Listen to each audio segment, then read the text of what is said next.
I think it's time to stop letting religion live rent-free in your head.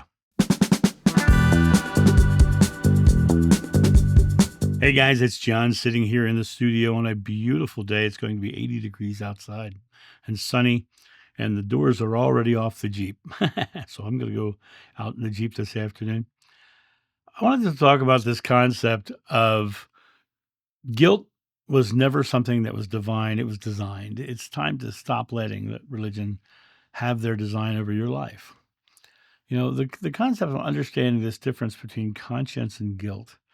Conscience is an eternal compass.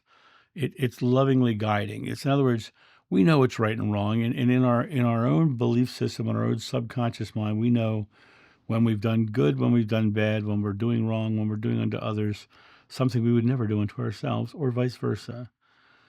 We know those things. That is what the conscience is.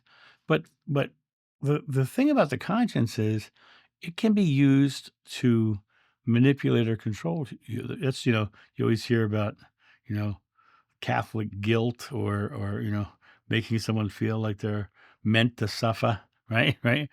Yeah, and these are thoughts of the consciousness, right? These are thoughts of experience. But those thoughts can be used to use guilt to bring people into a program reaction.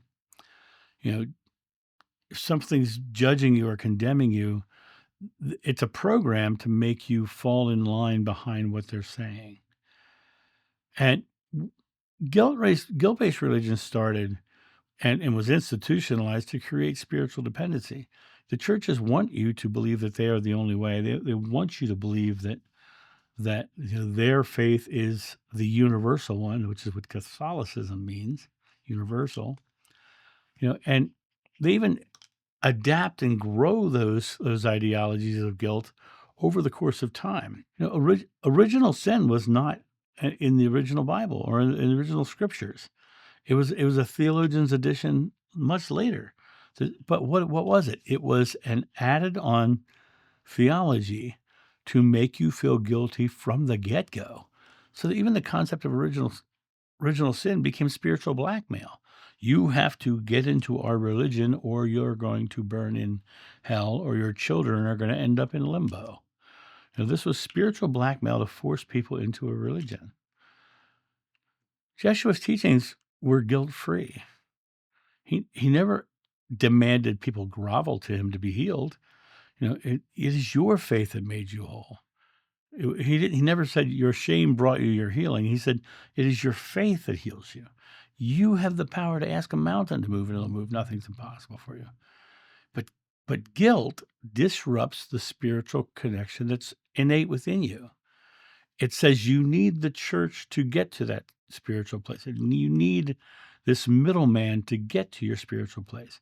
And if you don't have it, then you're a bad person. You're guilty of sin. Guilt says you're not good enough to talk to God. In modern New Age terminology, I would say it lowers your frequency. That it blocks joy, healing, and empowerment. It literally takes the power of your direct connection to God away. Guilt means you are doing something wrong in the eyes of God. And how guilt creates a cycle of spiritual self-doubt is you're told you're broken. You're told to feel ashamed. You seek forgiveness through obedience. You're still told you're broken. And you're told to come back to the confessional regularly so that you can ask for forgiveness from another person who's here in the physical world with you. It doesn't come from God. It comes from that guy who says, go out into the pew and recite 5 Hail Marys and go walk in nature and do something kind for your mother. None of those things, they're beautiful, wonderful. You want to say your prayers, that's fine. But, the only thing that really looks good in there is the good thing you did for yourself by going out into nature and the good thing you did for yourself and others by being kind. You don't need a guy in a box in a church building to tell you that. That concept of the religious guilt, no matter what religion it is, it keeps you from having that endless spiritual connection that's within you. In fact, it puts you into an endless spiritual loop with no freedom. That's why when the people, the Catholic Church asked Catholics why they left and what they found, what they found was freedom. So how do you break free from religious guilt? Recognize that the guilt that you're feeling is not from God. It's from the man who is in front of you, or the church that's telling you this is what it is. It was taught to you from either a young age, if you're a Catholic like I was, raised in Catholicism, or you're someone who comes to the faith later in life, or any religion later in life.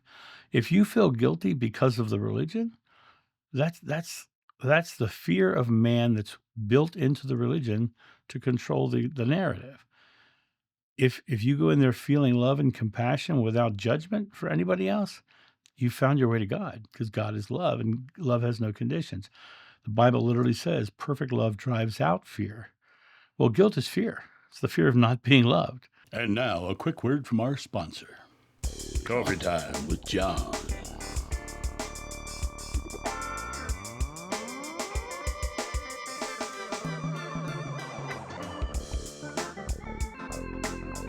This channel runs off coffee, so get your coffee and tea at johnsjoe.com. Recognize that your inner dialogue, first of all, 85 to 90% of your day is subconscious, which means all you're doing is you have an underlying belief from past experiences, which is what religion gives you. They tell you what your past experience is. You believe this, period. And as First Communion and all that stuff. But they tell you if you don't do those things, you're going to burn in hell. If you don't go to church every Sunday, which is really funny because most Catholics in the world are either Easter Christmas Catholics or sign on the dotted line Catholics, which means when someone asks what their religion is, they say, I'm Catholic. But they never go to church.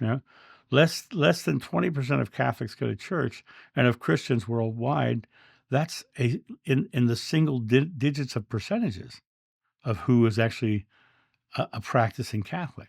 The fear, the stress, the judgment, all of those are coming out of the man-made religions.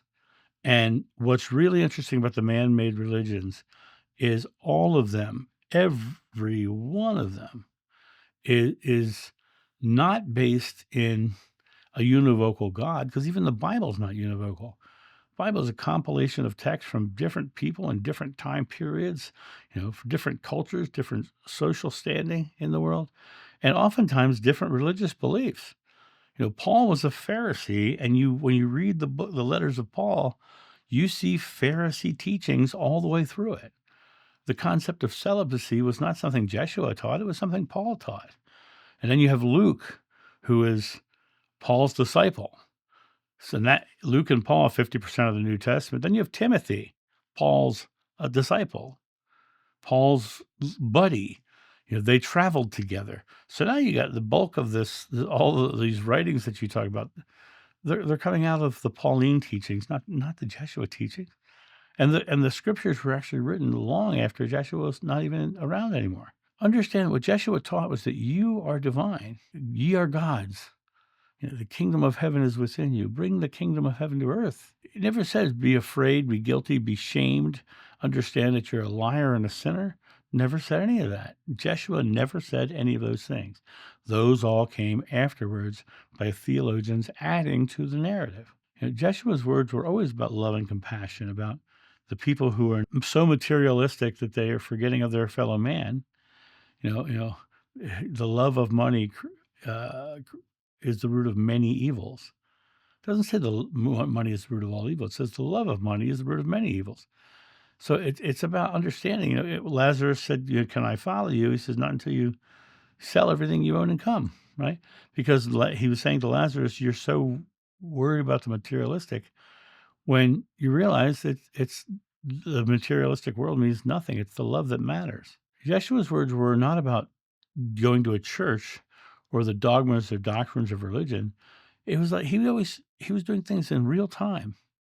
He was helping the lepers. He was healing the Romans. He did, the Samaritans, all the things. He was always directly in the present moment, loving without a condition. All the religions are conditions.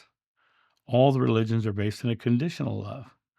Well, if you put love into your experience, then the next thing you know, there's no need to have a religion because it's bigger than the religion. You even go back to World War II. The Pope had a direct line with Hitler.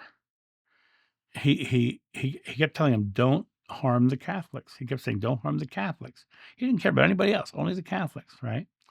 And towards the end of the war, the Vatican helped many Nazis leave Germany, leave the country. They got them out of Europe. They helped them leave. So when you look at it from the perspective of that, you've come to find out very quickly that they're all talking about their power structures and who's in charge and their own people, but they're not thinking of loving one another. They're not thinking about being the love in the world. When we look at the concept of prayer without love or the guilt that's built within that, God is love. Book of John says so. Great book, by the way. God is love. You are one with God. The Father and I are one, and you must become one with me as I am with the Father. In other words, be one with me, be one with God, be one with you, be one with them, be one with everyone. That's what that text is, right? Fear of hell and sin or divine rejection persists after deconstruction only because of our subconscious belief. Get present, get fearless, break free of these beliefs. Start taking notes. What am I saying in my present moment about my life? And do I find within those belief systems a thought process that says that I'm guilty or that I'm shameful? You know, take a moment to meditate on the feeling of what someone who is unconditionally loving feels like. Feel what Jeshua feels like. My first regression, I had that moment of experiencing that divine feeling of Jeshua. That's why I made the meeting Jeshua meditation so that people could understand that feeling. Right now in the modern world, people are always going live online, right? Well, go live in your life. There's no need to be forgiven. Go live. Be loving live. Live it now. Let go of the concept that you're guilty or unworthy. Guilt is a cage, and love is the key to that cage. Jeshua didn't shame you. He set you free. He told you that you have the divine power within you, the spark within you, that you can love unconditionally. You can bring the kingdom of heaven to earth. You can be the love in the present moment. You can live love now. And in doing so, you reclaim that inner peace that's within you that has no guilt or shame, but only love. And that's my thought on this. You guys have a great day, and I'll talk to you soon. See you. Bye.